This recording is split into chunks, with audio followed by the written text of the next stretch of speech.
อาจารย์สวัสดีฮะ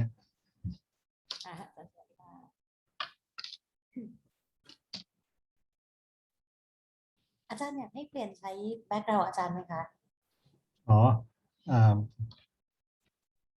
ไม่เป็นไรมั้งฮะอาจารย์ใช้อย่างนี้ก็ได้ ค่ะอาจารย์เหมือนกัน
Hi, Deandra.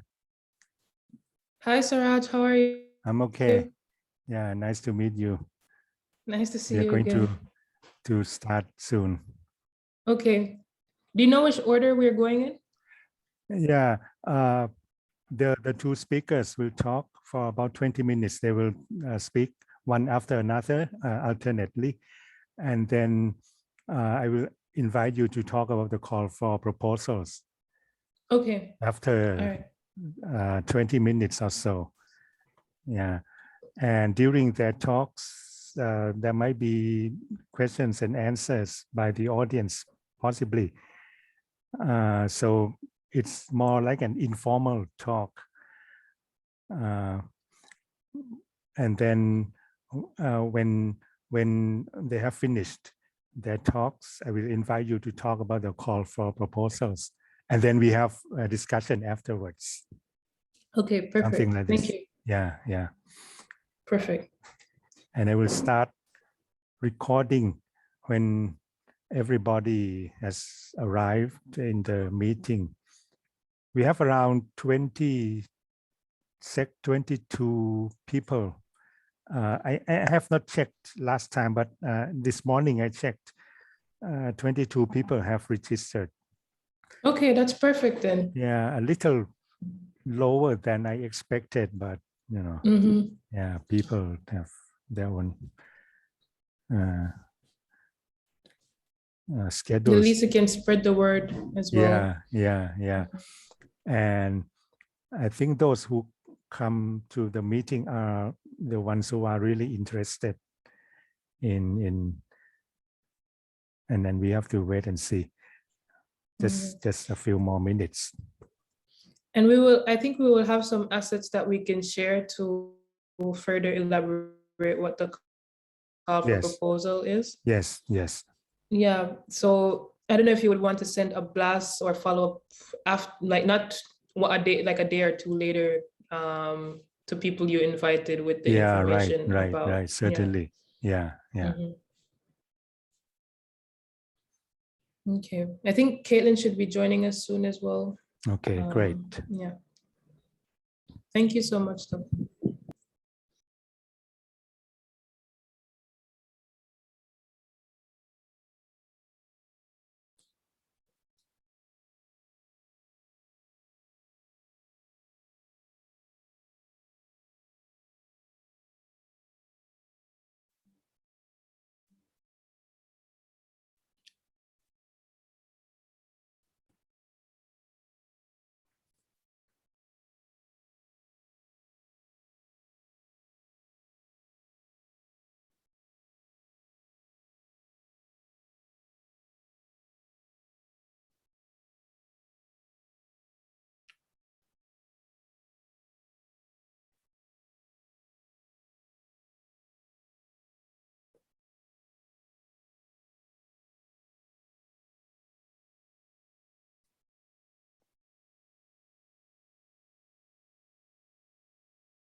Caitlin, I think you became me. Your name says DeAndre Dillon. I don't know why.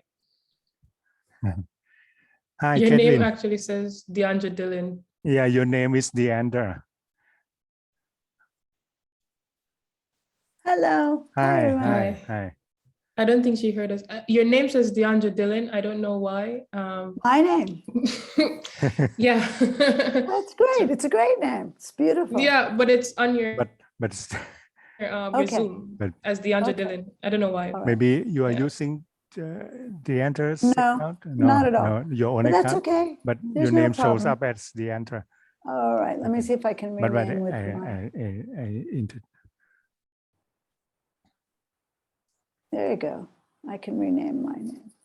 Yeah.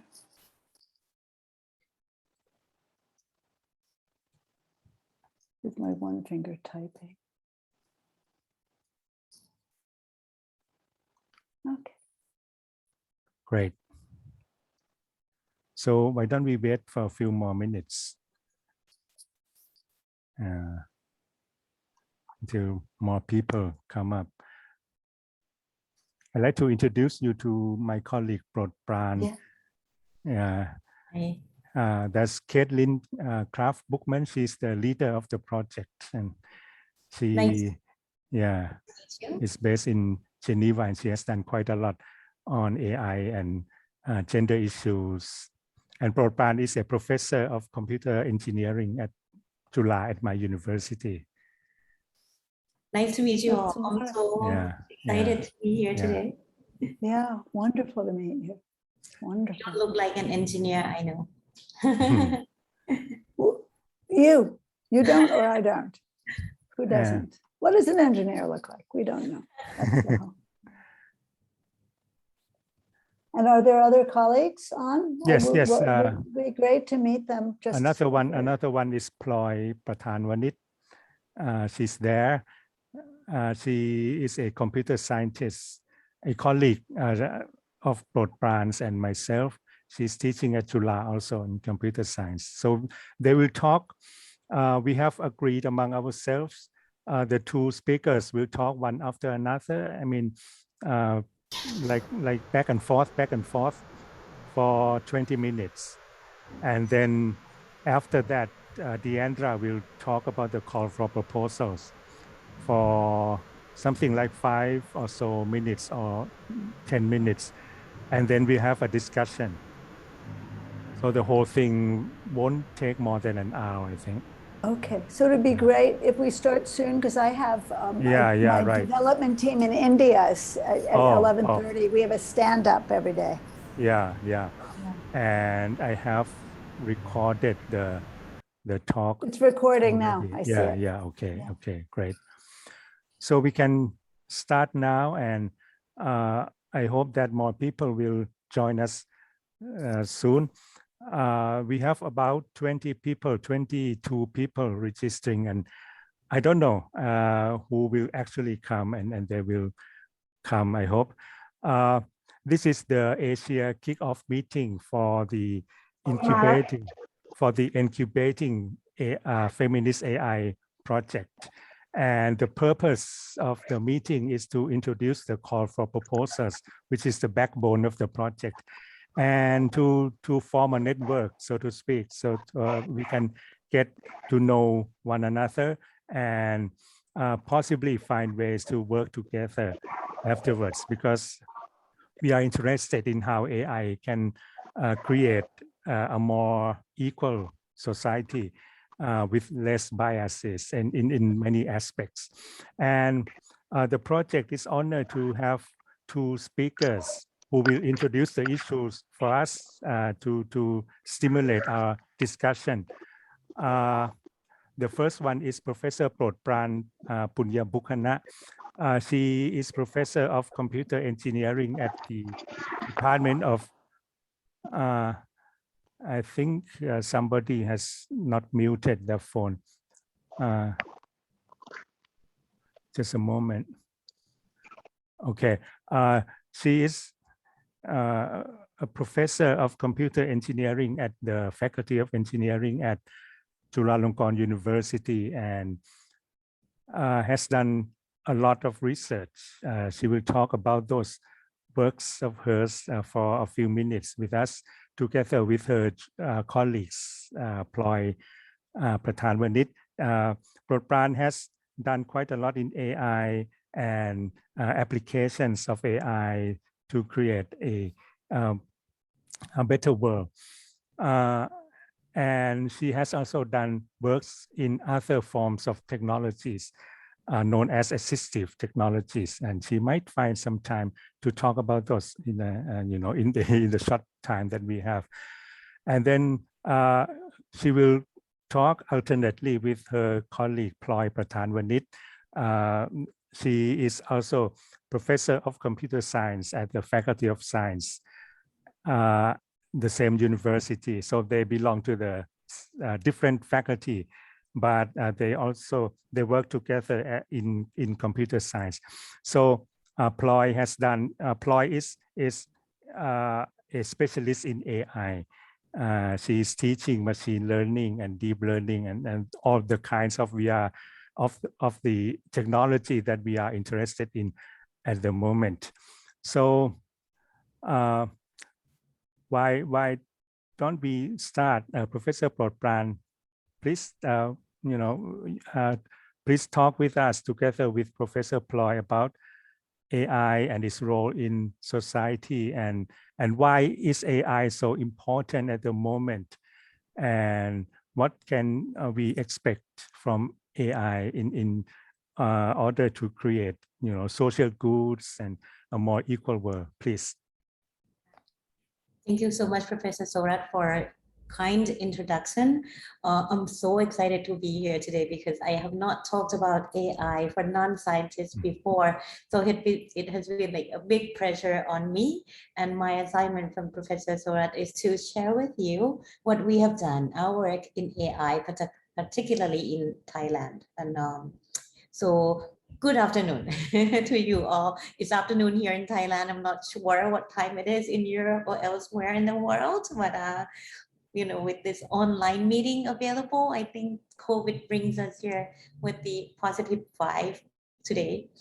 So without further ado, may I share with you the very first project that is a work in progress that we have been working on for a while, that we really hope that this would have like a great impact for the society and bring the equality and equity issues at hand that could be really, how do I say it, to become real one day. So the first project that I'd like to share with you is the robot. It's the robot for the elderly in particular. So what happened is that we inevitably the aging community grows quite fast, and we foresee that more people will live longer than given the current lifestyles and the fact that we don't die soon enough, right? So we need some kind of help to make us be able to live independently. So with this robot, or this kind of robot, it should maintain health conditions of the active aging communities. Our first initial focus for the robot is to prevent the active aging community from the Alzheimer's disease. Like memory functions and other executive functions that need to be preserved.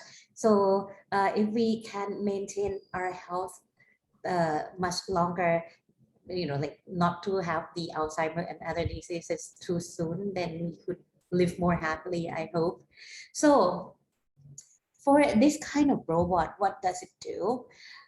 Basically, it can move because it has to follow you or to help you retrieve something when we can't find them. For the elderly, we probably don't remember where we place the keys, or we forget when we need to take the pills and so on. So obviously, it has to be able to move. It should also be able to see. So it has this eye that will go through the camera. It also talks to the owner. And because we have the aim to prevent Alzheimer's disease from the users, we need to interact. We need to have the robot interact with the owners to play a game with them. And these games must be must be catered or must be designed to be suitable for the owners themselves. And, like from one owner to another, it must be personalized as well. So in terms of equality and equity, this robot should promote, again, the independent living lifestyles and to cater to the needs of its owner's conditions, I think. But however, what I like to discuss today is that when the engineer design a robot, there are so many factors that we need to take into consideration. For example, should the robot should be in the form of human, or should it be in the form of like cute animals or something, like from fantasy? This has really been an issue because in different cultures, we probably demand different things and we are used to different things. We familiarize ourselves with different things. So that has to be taken into account as well. Should it be a girl or boy, or should it be genderless? Because we could make the robot genderless by its look, but we need to give it a voice anyway. But the voice, it could tend to go over to the girl side or to the boy side. That also is an issue that we need to consider and we need to decide. So in terms of those factors that we need to think about, I see it as challenge, and it's a lot of fun at the same time to design a robot that fits into the user's journey. Well, at this point, let me turn back to the audience. If you are to help me design a robot, what else should you think about? What else should be your concern? Would anyone like to share with me? If you are to help me design a robot, anyone?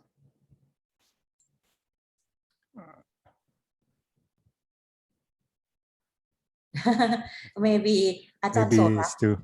Well, as I'm sure you're aware, there's a tremendous amount of research that's been done about the gendered aspects of making a robot in female form with a female voice, which has been traditional. I mean, gender, as we know, is a construct, and that about it reinforcing gender stereotypes. And I know that you must be, it's very exciting that you're thinking about all these issues, and I'm sure working with social scientists to see what would be the most appropriate and strongest use of this assistive technology so that we progress also human relations. But I know for those of you in the audience who haven't read why Alexa and Siri speak in a female voice and what the repercussions of that are, there's an ITU UN University publication at UNESCO, I believe,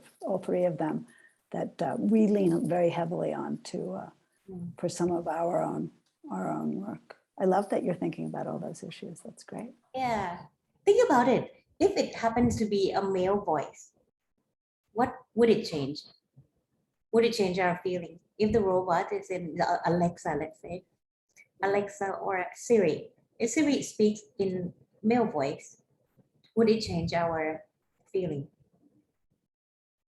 I don't know. I'm not using the Apple iPhone. So is there a way that the user can change the voice of this assistant? I mean, if somebody does not like this kind of voice, can they change? Yes. So basically, in terms of technology, what we do is that a lot of times the issue come up later, that we did not anticipate at first. And in the view of the engineering team, what we do is to find ways to solve the problem, or we could offer more choices for the users. For example, like Ajahn Surat mentioned, we can offer male voice versus, like the use of female voice. And I don't know, such a thing that need to be considered everywhere. So I'm not sure if you are familiar with the robotics, but if you see the robot for the elderly in Japan, it's not in the form of human. Well, there are some in the form of human, but there are a lot in the form of animals, like cute animals. This is like their culture, that a little small seal. I'm not sure if you have been if you have heard of it, the name is Paro, Paro. It's so cute. And then once Paro is there and you can touch and feel, then you don't feel as lonely anymore. So it helps with the elderly when they become very lonely. So when an engineering team need to design a robot, there are actually like tons and tons of considerations that we have to think about.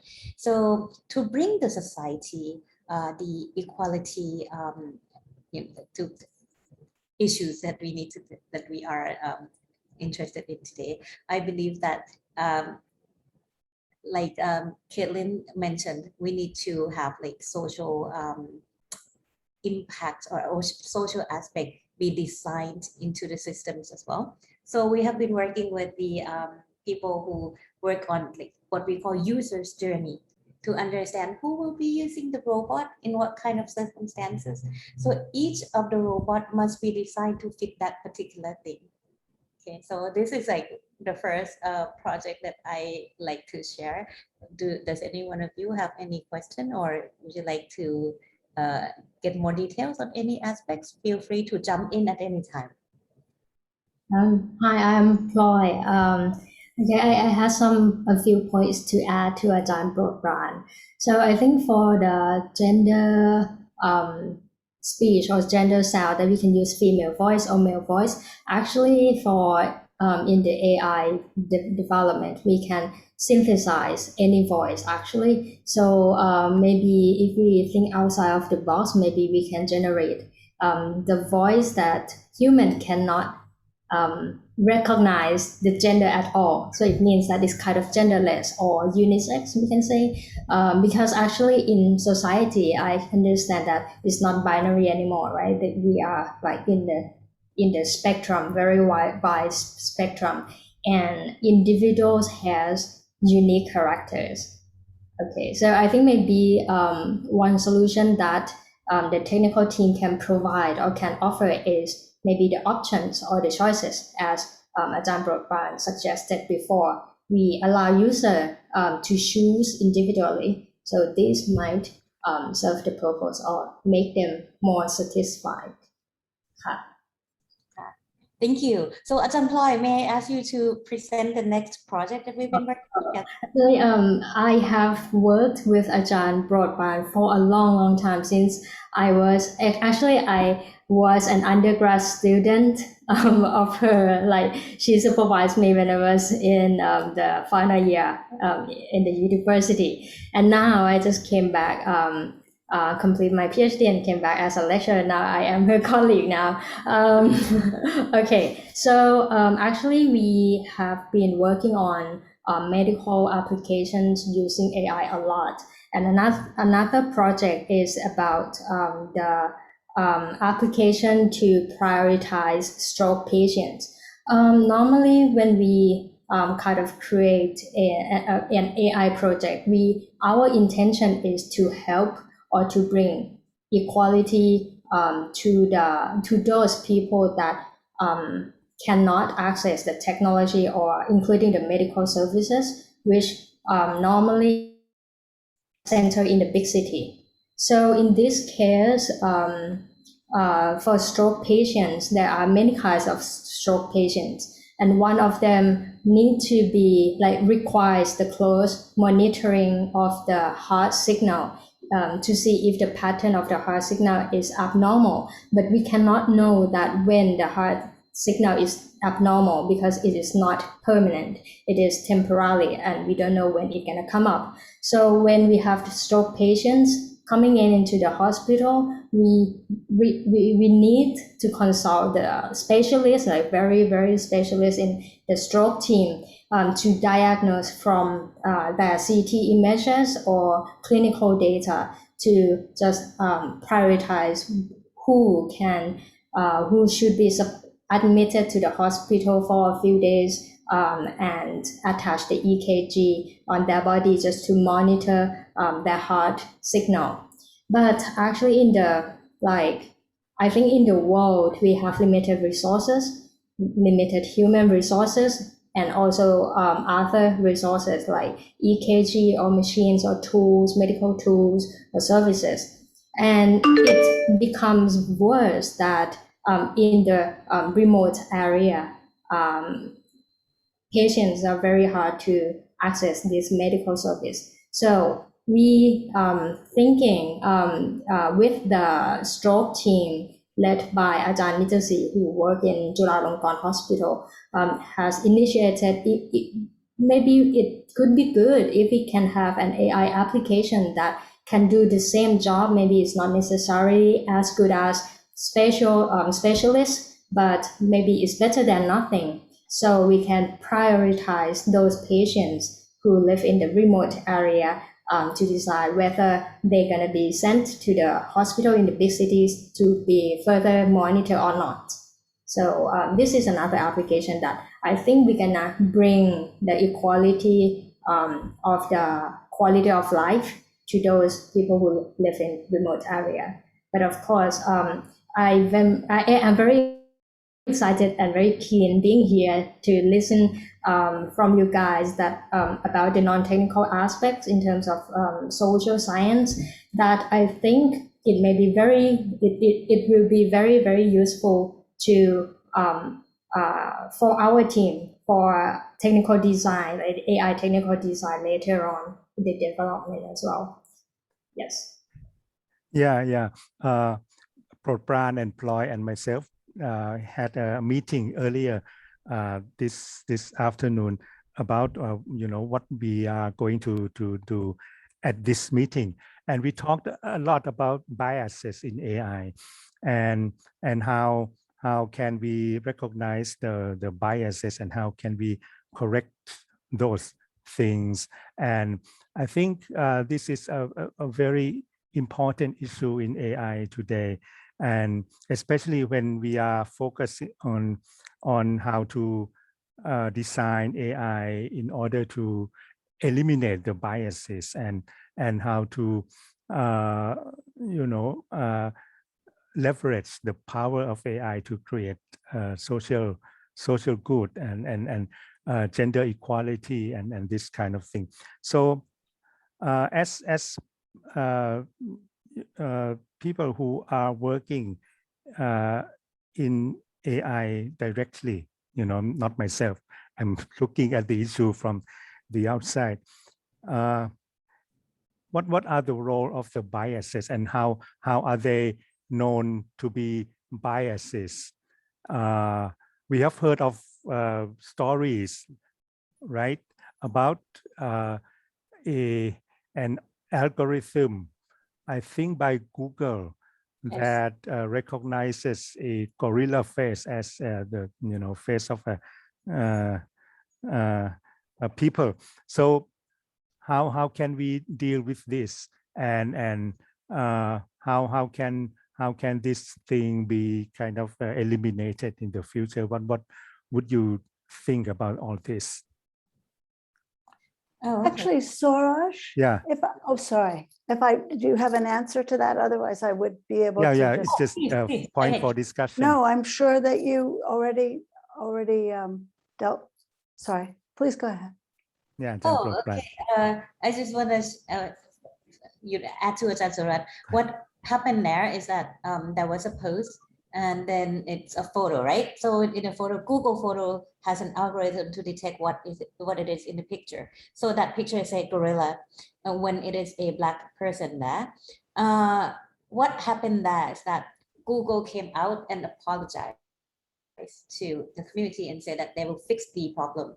However, the way that they fixed it is to remove the vocabularies there that might be harmful or might be too sensitive. But the algorithm itself was not really fixed. So that's one of the things when they eliminate like sensitive words from the vocabularies, but it might not be a very good solution. So Ajahn Ploy, I think that there are a lot more solutions to that. Ajahn Ploy, could you please share? Yeah, I think for AI system, I think I can say that without bias, it cannot work, right? Like to distinguish between images of cats and images of dogs, we need the differences between these two. And this can cause bias as well. But the thing is, which bias is useful and which bias is harmful? I think this is the responsibility of humans to identify which, and then give the AI more feedback, or maybe give the AI more awareness of that. We can give the awareness to the AI system by providing more neutral data sets. In this case, I guess because maybe the images that used to train the AI system might be quite limited, even though we have like millions of data sets. But of course, it is very hard problem, right? There are many varieties in different levels of varieties. So one maybe solution that we can address this issue, maybe we can provide more images of these two classes that they misclassify or misprediction, so that they can understand more, or they can be smart as like close to human, because as a human we can distinguish between these two cases. It's not that difficult. So we hope that if we have provide more inputs, training data sets focusing on these two classes, AI will make a better prediction. Yeah, this is just one case. Yeah. I'd like to hear from Yes, you. Caitlin, or do you have anything? Yeah, I would actually, well, several things. One is that our colleague Abhishek Mandel, who was our tech fellow this past year, who is in his, now will be in his second year PhD at University College Dublin, is actually working on this geographical problem, because even when, and it hasn't at all been solved, for our darker skin, particularly African-American skin color, but the Asian problem is huge. And he's showing with his PhD research about how none of these algorithms, even when they've been retooled, it doesn't help you with any geographical nuance or bias. And if I may, can I share my screen? Would that be okay with you? Yeah, yeah, of Because I course. think that this is not the presentation that we were going to. Sorry, now you probably see my very crazy desktop and I only have one hand, but I do think that it's worth for 5 minutes then, if this is news to people on the call, what we have the problem. So this is from a presentation that we did for CEDAW. I'm going in the wrong thing, which is basically, it starts from the data sets.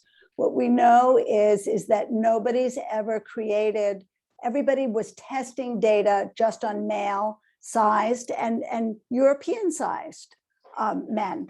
And that meant that smaller people, any smaller people, but women in particular, it's all over there, but women in particular were more likely to be killed. So that's that original data. We see that office thermostats that you get that have been developed in the North absolutely are just trained metabolically. Everything's trained metabolically for 70 kilogram Western male. And that we've also now, new research shows that women do much worse cognitively on math and spatial reasoning tests when they're in a heavily air-conditioned environment. So if you're sitting a test for an elite school, for an engineering place, that one or two little tiny points might make the difference between you're going to the top school and to the not top school. We also know that the military has never retooled its protective equipment. So that's the old data. The new data is that we know Amazon did a benchmark set of testing. It tested it on its high performers. The high performers were white men from Stanford with engineering degrees. And then they figured out that, of course, that it didn't work. It was throwing women from women's colleges, just women, out of the queue completely. That was bad news. The worst news was they couldn't solve the problem after 3 years of working on it. The machine could not unlearn the bias. There is no such thing as just fixing something like seeing I don't even want to say the gorilla story. You can't unsee that. You have to retrain. You have to start from the very, very beginning. We know this. You know this very well. It's interaction bias. If you've only ever seen a sneaker, your system can't see that a high heel is a shoe, right? So you only are able to know, what you've been told, what you've been trained on. If it's never seen an Asian face, if it's never seen a Black face, because it's only been trained on a corpus of people from the North, it will never be able to see anything over there. But even worse than it just only being trained on something is that when there was a search for CEOs, I said, okay, 11% of women are CEOs, that's fine. But it turns out there's actually 27% of women are CEOs. The Google algorithm is not showing you, or any of these big search algorithms, the truth.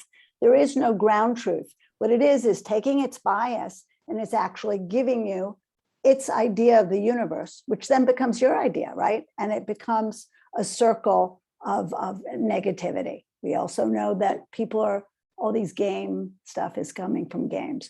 We know Facebook ads deliver high-paying jobs to men, low-paying jobs to women, meaning women's jobs are secretarial jobs, men's jobs are maybe police jobs or lumberjack jobs, which might be union jobs, which pay more and have pensions. And that's a self-replicating thing. We know the Goldman Sachs Apple credit card that just came out just last year. It gave men and women, and we know this because 2 couples who were both tech entrepreneurs said, hey, wait, we have exactly the same salary, exactly the same tax returns, exactly the same money in our bank account, but this credit card gave my husband 10 times more credit and me 1/10. Why was that? Gender was never a thing. So they had removed gender. When we talk about removing this idea, they had removed gender because it's illegal in the United States where this was built. But the machine proxied for gender. The machine somehow figured out that the men and the women who are actually equal in terms of the data, still the woman deserved less because it's a bias that's really totally intrinsic. We know that artificial intelligence with genderless languages puts in the bias. My favorite one is, it's like, she is lazy, he is hardworking. How did that happen? That just was inside the Google translation. We know that image recognition, if you see a fork and a spoon, it equals woman for the data set. And why that is here, we come here for this ImageNet, this study, when all of the images, as you both had brought up, come basically from the North, from Canada, Great Britain, the US. And that means that this algorithm saw the woman on the right as folklore and as a woman in a costume, as opposed to a woman in a white was always a bride, because it had never seen, even though there are probably more women being married in India than there are in the North. We have stats for all this. We have facial recognition. We've heard this at great length about it being biased. Just to give, just like, where's the bias? The bias is also when you train things, which is why later I'd like to talk about the robots, because I don't think it should be an option that it has a sex. But here it is, that even if you just like Google a female actress, it comes out always about her body. This one is just very recent, where all pictures of women were, even famous women for whom there were many pictures on the internet, it always completed the photo with the woman in a bikini, and it always completed a man in a suit, whether the man was famous or not, woman famous or not. We also see deep fake bots being used in horrible ways to undress underage girls for $1, I think, on the internet. Now, people of color, people of any other body constitution other than Northerners, basically, these were proxies in the data for how often people went to the doctor. So it came out that if without health insurance in the US, people of color did not go to the doctor. They were thrown out of the queue because it only thought that people who had gone to the doctor needed doctor's attention, right? So these are what we call the assumptions in the model. We also see there's this incredible study that just came out on these just 13 algorithms. There are many more, and they're all being exported from the US to other countries, usually in the South, that again, was not able to detect breast cancer. It was an algorithm. You're talking about stroke victims. This algorithm, it's a great algorithm. Like this also one for skin cancer. It's 98% effective, except it doesn't see black skin cancer at all, because the data set was a white data set. I don't know whether it's been tested on Asians.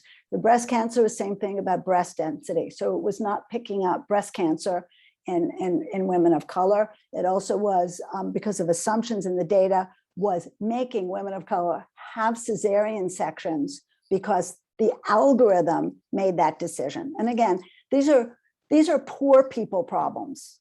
These are a lot. And that's also something when you're to think about when we're creating solutions for people in rural environments who probably don't have as much access, although these algorithms are deployed in very very expensive hospitals as well. We also know that all these digital identity systems that give welfare payments are designed, the assumption in them is to make sure we don't have fraud as opposed to give better quality of service. And because of that, they've thrown a lot of people out of the system. And there's been this first court ruling in European Court of Appeals. Okay, so I'm going to stop because that's thanks I a just lot, want to say Katie. about there's bias that we have to think about what the data set is and what the assumptions in the data are. Yeah, I think we are all in the same wavelength, so to speak. The issue is how to spot those biases and things that need to be corrected, and perhaps Well, Soroush, though, I a little bit disagree. What I think it is it's not to only spot to correct. I think what we have to do is remake. So I think that's actually the point of why. No, Well, yeah. Yeah. It's the issue of using the language, but I see your point, and that's why I'm joining this project. A great project.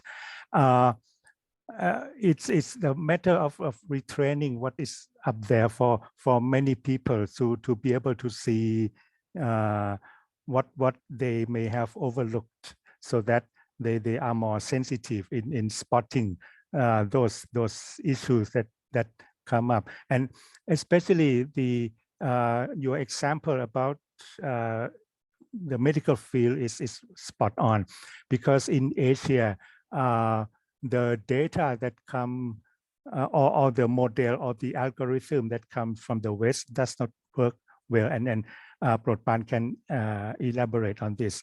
They have to remake the model so that it can work on Asians, both men and women.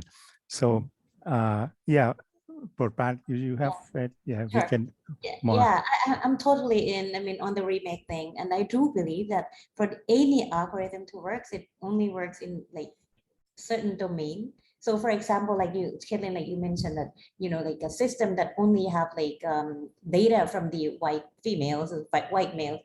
Obviously it wouldn't work in different regions. So for AI to work in any region, I think it is very important that we understand that we need to contribute the data or obtain the data as much as possible. Otherwise, there's no way that it would work if we are going to use AI algorithm. So for like medical field, as example, if we are working on breast cancer, like you mentioned, there is no way that let's say skin cancer, as mentioned earlier, it cannot work totally like in Thailand. And that is one of the projects that we are working on here in Thailand, that we have to obtain all the data here.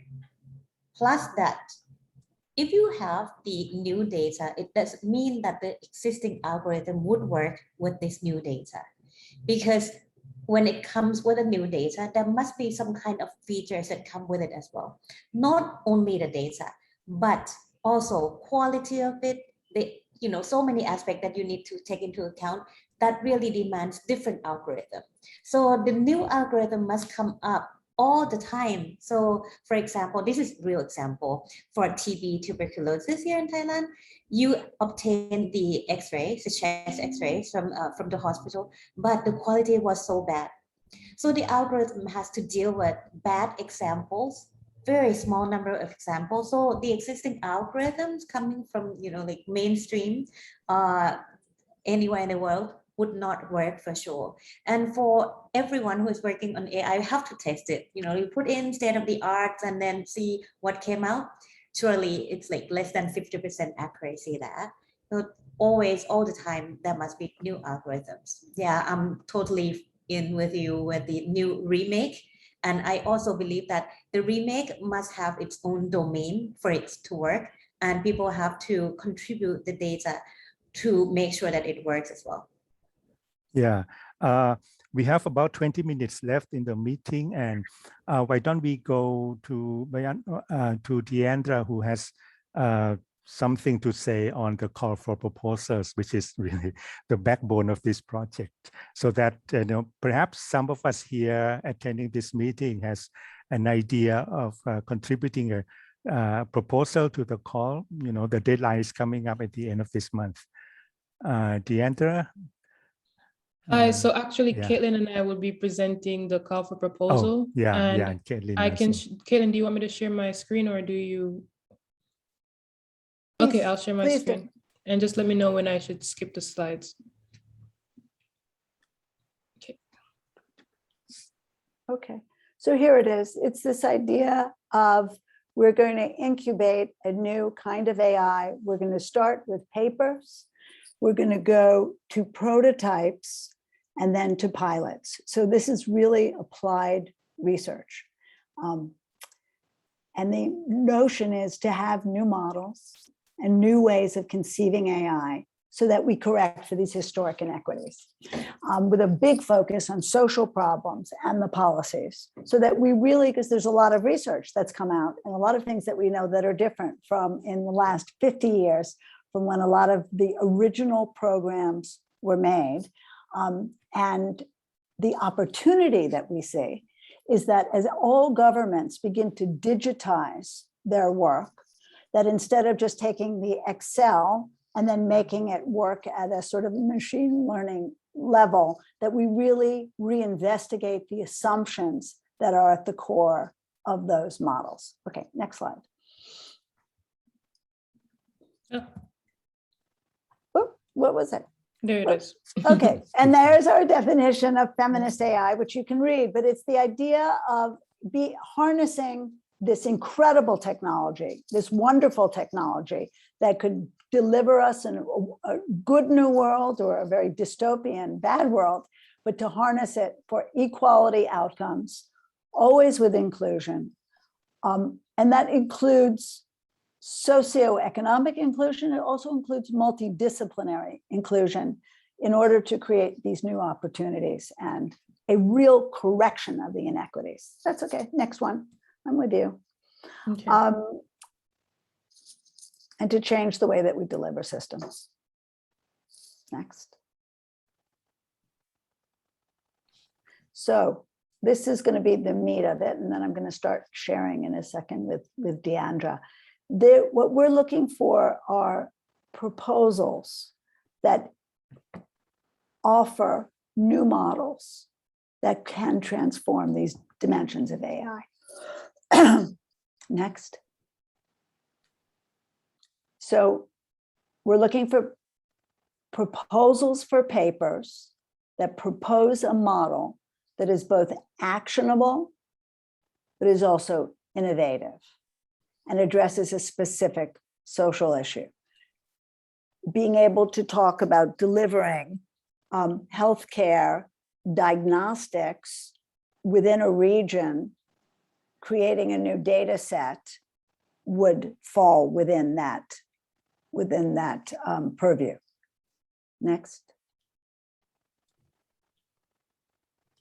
This is about it being feasible. Here, Deandra, you can go, and I'll take it back. So we want realistic. We don't want to have a big grandiose proposal that's not going to be applicable, but we want proposal that's will be feasible within the time frame of the project.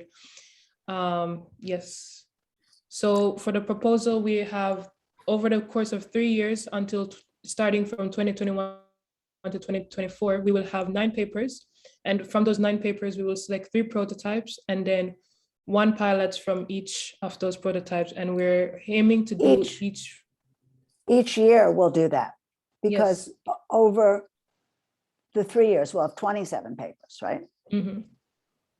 Yes, and each year across each region. So we're hoping to have 3 papers per region and 1 prototype per region, and then a pilot every year.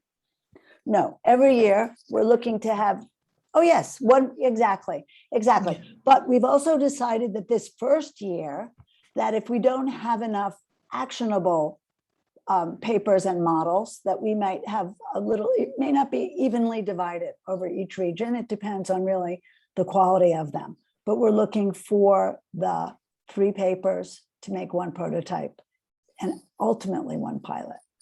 Okay. Sorry. So in order for you to be eligible for the paper, we're asking that you have 2 co-principal investigators that are in the region, and there's a list that is on the website that with the people that are eligible for this. And you're supposed to be from multidisciplinary teams. It can be academics, activists, researchers, so multidisciplinary and multi. Yes. So let's break it down. Let's say that you were going to propose the model for diagnostics for skin cancer in Asia, starting in Thailand. You would have to have a medical practitioner or somebody who's really somebody from another discipline that would be working with you as computer scientists. If you were that we're really trying to force through the call for proposals, interaction between disciplines, conversation between disciplines, and making sure that we're bringing in social scientists, or maybe it's not a medical professor, maybe it's a social worker that understands the problems of the rural poor and what might work in that particular instance. I'm just trying to be specific about what we're looking for. Next slide. Right. So here you go for some ideas. They could be health, which we've just discussed. They could be about education. It could be about the justice system. We think there's some low-hanging fruit. And to go back 1 slide about social protection, we think there's low-hanging fruit for subsidies, right? If there are housing lotteries, if there's pensions, every country has these conditional cash transfers, anything about land tenure. We're thinking that these are old systems, old sets of laws, old sets of traditions that exist that some people, the investigators, want to bring into the 21st century, and that there may be a way with new math to change those allocations. That brings us to the next slide, which is taking something that is perhaps indigenous, but has never been able to be scaled, or has been forgotten, or has been discounted, or a combination of something of a traditional model with an indigenous model, whether it's from your region or from some other place, because we think that there might be a way to put together sharing of resources, equitable allocation of resources that we weren't able to do with an Excel spreadsheet, which has just been the default position of a lot of governments. And we're very, very interested in climate change as well. Deandra. So for the proposal, we are asking that you submit a 4,000 to 5,000 word proposal in either English, Spanish, or Arabic with a clear working title, 5 keywords that's describing what would be in your proposal. Then you will need to answer the questions of what is the problem, how is it significant, what are your research questions, what are your objectives, and if this proposal that you're making out fit in within any of the SDG goals, especially SDG 5, which focuses on gender equality. Would you want to say what the SDG goals are, just in case people don't know? Deandra. So the Sustainable Development Goals are goals that the UN and other partners have came up with to basically a way to make society better in some sense. Yeah. So, and in fact, my university has put it as their policy. Research proposals need to be able to say what specifically SDG goal, which one of the SDG goals this proposal is supposed to satisfy. So this project fits in with the direction of the university very well, just for your information. Because SDG has become like the thing in this part of the world. thank you. And we have, it's until 2030, we will reevaluate the SDG goals. So from 2015 to 2030. And furthermore, we would have to do individuals submitting their proposal will have to do a literature review and a theoretical framework. And with each literature review, you'll have to do a works cited, like a Chicago style reference at the end. And also include if there's any practical community practice or inspiration initiative that have taken place that has inspired your project. So in order to make this feasible, to show that you have the co-PIs and so on, you have to describe how you're combining this discipline to make a new approach or model for AI. And how are you designing your interdisciplinary approach? Because you can't just say, I am bringing together a social scientist and a lawyer or a technologist, but you need to be more explicit and say, these are the people I'm bringing together and why. And what type of impact you expect from the collaboration. And lastly, you need to put your team info, which is a paragraph description of the team that describes what makes your team unique, what brings it all together. And then you'll need to attach your team bios for each of your members and your CV, and also ideas of any project you're working on. Right, but meaning just to go back, that if you're already working on a project, we don't want to discount you. So that an ongoing project that could actually use some of this scale or maybe go directly to prototype is also something that we would encourage you to share with us. Yes. So lastly, what are the deliverables? You will need a literature review, the plan for the new model, what your proposed new model is, your applied research plan, and then if you're selected, if your proposal is selected, you will be required to participate in a bi-weekly research meeting. And then further down the line, we'll discuss your prototype, the budget, your timeline, and your partners, and the media pieces on your research outcomes. This is because for two reasons. One is we want to create a really robust South-South research network, and that we think that we're going to be able to help catalyze that by having these bi-weekly meetings where people come in and say, this is the point of reference for us in Asia, or we've all loved this article from somewhere else like MIT. So that will help everybody's knowledge base be consolidated, be deepened, and to make sure that we're also on the right track as we go forward. In addition, it'll also help us to understand who's farthest along, who's going to start needing partners. Let's say your, again, I'm just like throwing out your skin cancer research is something that could be deployed.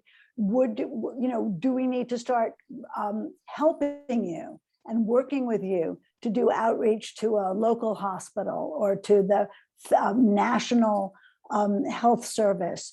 Or who are the partners and what can we do to start to create an enabling environment so that some of these good projects can really come to life? And that's it. Yeah, thanks a lot. But those are the deliverables at the end, right? That's not in the proposal. That's not at the end after having been accepted. Proposed to deliver. right? Yeah. Yes. Yeah, Right. yeah. So I think we have some time left for general discussion. I see my colleagues here, a few of them. May I call Atit? Are you still there? You are muted. I'm still here, Yeah, Kapatan. yeah. Do you have anything to say to join us in the discussion? Sure. I actually like have interest. I actually have some of my colleagues here. We plan to actually like have another meeting afterward, to discuss. Probably so going to be like joint like proposal between two organizations. That would be great. So Yeah. yeah, our one previously work more on like digital rights in general, right? And we don't actually have like to be honest, we don't actually have like much expertise in these like gender lens kind of like things, right? But like I think like another organization that we work with, they are more on these like labors and like economic rights that has much more expertise on that. But like that we still consider. One of the thing is that like I just wonder like when I think I see in the previous slides, right? There are things about like developing a data set, right? Which I'm not sure in terms of like proposal, how well, like to my understanding, like actually like to come up with like a set of data, right? It takes like a certain amount of time, right? So I'm not sure whether like how that's is actually any example that like you think is actually like quite feasible for the time frame to develop like a data set for that kind of stuff. Yeah. I just wonder like if we have interest in that kind of developing like a data set. I think you Do you can actually have like you can do point a to like an more. example that we can like look for? Thanks. I think you can do a more like policy oriented or more theoretical project. You don't need to go to do. I don't know. Caitlin can Well, I elaborate on would this. say to- we have to to start do the with whole the theory, algorithm. Yeah. but it cannot be a proposal for something that's theoretical. It has to be a proposal for a model that can Yeah. become Policy. actionable. Yeah. Right. Right. It could be, but so let's take a policy example. Yeah. So you would do what your new policy is, everybody that you consulted with, why it's a new policy that you think is great, and the lit review, of course, of everything else that has existed. And then what the prototype would be how do we take this policy now and how do we implement it? In the case of a policy would be, then we'd write it.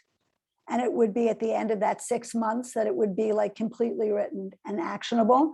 And then if it were picked for the pilot, because not everything's going to go to prototype and pilot, because we unfortunately don't have all the funding, but we're committed to helping as many great things as possible. But in this example, if it were to go through, the pilot would be, we would pilot it in a country or a city and municipality. Or a region, I mean, depending on what and that would always be the goal. So here's a new piece of possible legislation that in the prototype, we would be actually finishing up writing, advocating to put in, and then the pilot would be actually using. So we're really trying to push this into action as quickly as possible. I know that doesn't, you asked about a data set. About the data, one of the things we call for in the long call, we say is, because this is something that needs to be discovered by some technologists with social scientists, is what's the smallest set of data that's actually useful in order to be able to do some of these experiments. So I'd love for somebody to put, like, who's really technically capable to say, that's going to be our project. We're going to figure out what's the small set of data that we can actually use, because they're starting with NLP programming. They're starting to see they can use other people's large data sets, have the new language data set on top of it, and still wind up having something that's actionable. So that's interesting. I hope that wasn't too, I don't know who's technical and who's not, obviously. our two professors who are computer scientists knew what I was talking about. But Arthur, I'm not sure what if that makes sense to you, in which case, ask. Thanks a lot. Yeah, thanks a lot. Sure. Yeah, yeah. So any other questions? Can I maybe just throw out the idea that we have in Yes. mind, just to test the feasibility? So I'm Rose, and my colleague Shontika is here. We're from the Just Economy and Labor Institute that work on labor rights and economic justice. And we want to team up with Atit and Darika from Thai Netizen that works on digital rights. And we also have a colleague from a Thai feminist org called Thai Consent that wants to kind of advise or be a part of this to some extent. But so right now we're still kind of brainstorming and throwing around ideas because we just got the technical side or like the technical team on our side with Atit and Darika. So like Jelly, our organization has done past research on the emerging gig economy and inequalities within the platform industry, like food delivery services, care work services, stuff like that. So we're trying to think of something that would build on the past research where we recognize the problems, try to fix it. So maybe two ideas we have right now are, for example, like creating some sort of like training chatbot for women care workers. But we're not sure how much that would fit in with this call for proposals, or even because, So, yeah, go ahead. So we're super, and it's not for me, it's the Scientific Advisory Committee. However, chatbots probably are not interesting enough technology, honestly. But a new model for delivering care or delivering equitable access to resources.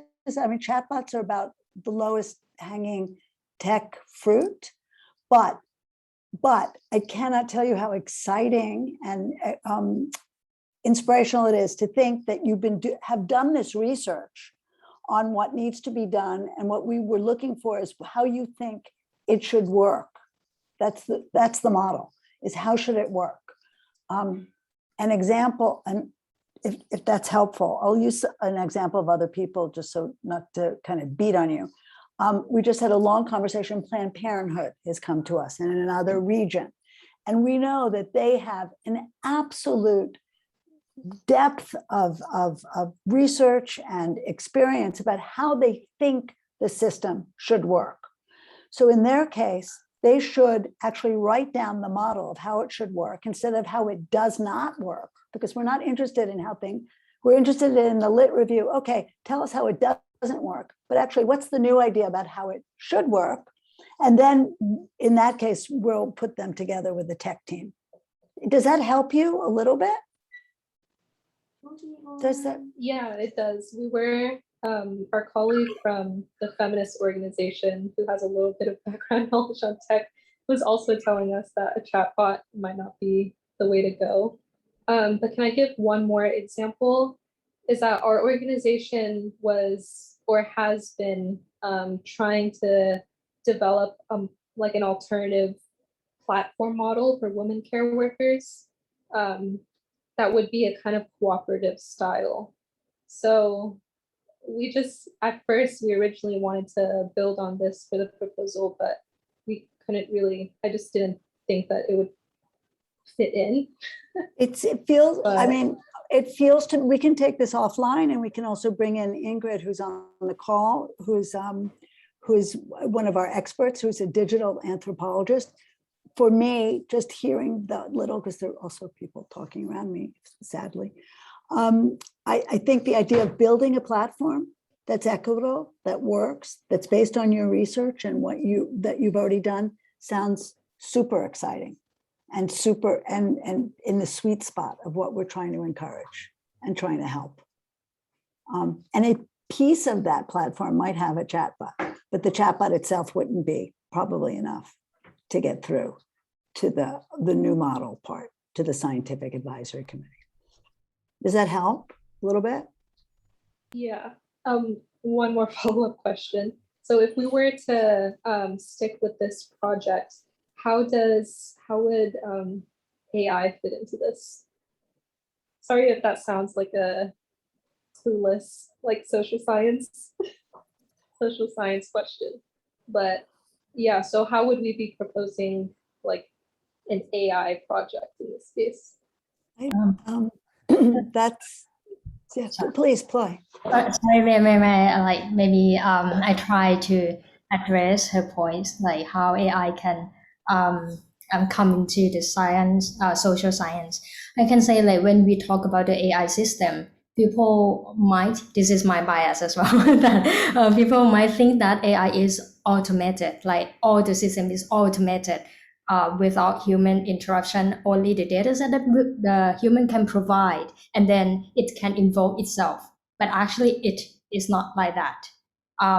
There are actually every step of AI, when we build an AI system, human assumption play a lot of important roles in every step. As Kathleen said, that it's all based on our assumptions. And normally we simplify those assumptions because otherwise we cannot convert it into the mathematical world. Because when we want to implement an AI system, we need to convert everything like text, data, images, everything into numbers, or the numeric representation based on our assumption. So I can say that if you have some assumption on your social science, maybe it's good to speak with the technical team. And then if you guys can communicate very well, you guys can understand each other so that the technical team can convert your assumption into like in the policy level into the mathematical formulas or the model architectures. Let me give you an example of how to remove the bias, but maybe it's not the social bias. It is the data sources bias. So when we gather the data, it can be from heterogeneous resources. In medical science, we have different labs, right, to do maybe gene expression profiles, to do some wet labs, and then the data are collected in different ways. And it caused the bias in on the data sources. And then if we train the model in a traditional way or in the classical way, we can see that the model performance is not good enough. Because, and then when the model is not good enough, we need to identify what's wrong with that. And then if we identify that it is because of the data source bias, we can have a new way to train the model to delete or to remove those bias. This is just a mathematical formula just to train the model like that. So we kind of convert our assumption in social science or in any like logical world into mathematical formula and then train the model, because the AI system is driven or geared towards our objective function or our goal. So we need to set our goal correctly. Yeah, but the difficult part is that how we convert those social science into math. Yeah. Right, right. So it's Happily. Thank you. yeah. So it's almost 10 minutes past 4:30 in Bangkok right now. So we are 10 minutes past our scheduled time. So and unless there is any urgent question that somebody needs to ask and needs to find answer, Ingrid has generously given her email address, so we can continue our conversation afterwards. And you can email me, you can contact me or Caitlin or any other to ask for more information about the call for proposals. So I would like to conclude our meeting, and let me thank our invited speakers, Professors Prodpran and Professor Ploy, for their time with us and their expertise in AI, because many of us here are non-technical people, and we don't know the actual details workings of the technology. So thank you everyone, and hopefully we meet each other again, either And- online or on. Yes. Yeah. I'm hoping so. I just wanted to say thank you so much for inviting us, for Deandra and I, and You're Ingrid, welcome. who has been You're welcome. very, very course. much. And how excited we are that your two computer scientist professor Yeah, thanks, colleagues Deandra. will Yeah. be joining us in the network, because these network meetings are for experts, or to have these very specific conversations. And so we're just very happy to meet you, and that Professor Swaraj has been so amazing in starting to gather and to grow this new Southeast Asia network. So. Yes, actually, I like to say thank you everyone as well, because this is new to me, and I would love to join you in the network, and you probably will expect our proposals. And in fact, we are very much interested in the equality issues here when we are working on AI, which we probably neglect before we are here. So this is an eye-opening thing for us, and it is a very important step for us as well. So if any of you would like to work with us to help us go through these equality issues, and we can address it properly, then we are open, and like to hear from you as well.